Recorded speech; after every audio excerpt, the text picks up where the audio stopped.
the Auditor General and relevant ministries. Honorable members, I have told some of your colleagues before that I get a lot of complaints of some of us bullying members of the executive who appear before us, some of us constituting welfare officers in our committees, and all those kind of things, which I discourage you.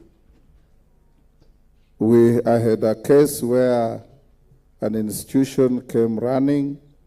They had a very small audit query, which was explainable, of about 400,000.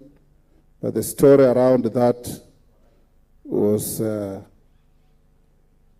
not a very good one for Parliament.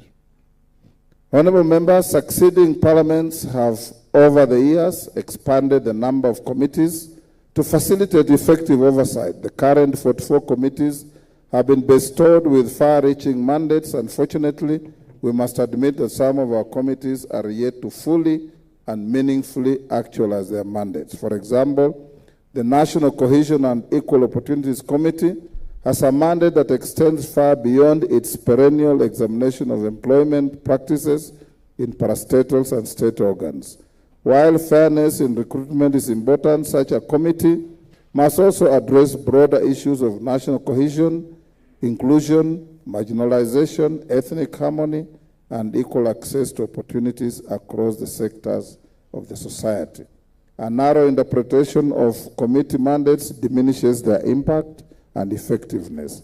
Honorable members, permit me also to point out a few concerns with our budget-making process that, if addressed, will greatly assist us to effectively deliver on our mandate and continue to give our best to the citizens of this country. During the budget process, members place great emphasis on the estimates and numerical adjustments to the budget. Members' attention ought to be given to the underlying policy considerations that directly correspond to the estimates and figures. There is need to balance between the two. While proposing amendments to estimates, members should critically assess the broader impact of these decisions. Certain expenditure allocations are counterpart funding for critical projects, and reduction of such allocations may result in unintended adverse consequences, including loss of development funding for public projects.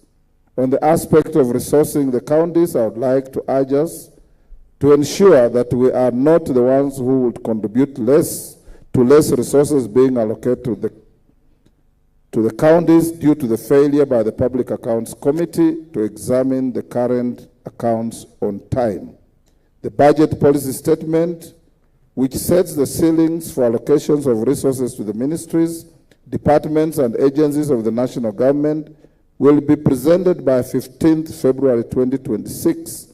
I therefore encourage the PAC does endeavor to conclude its examination of the Auditor General's latest report before the PBS is considered by this House. On security, I am pleased to inform that the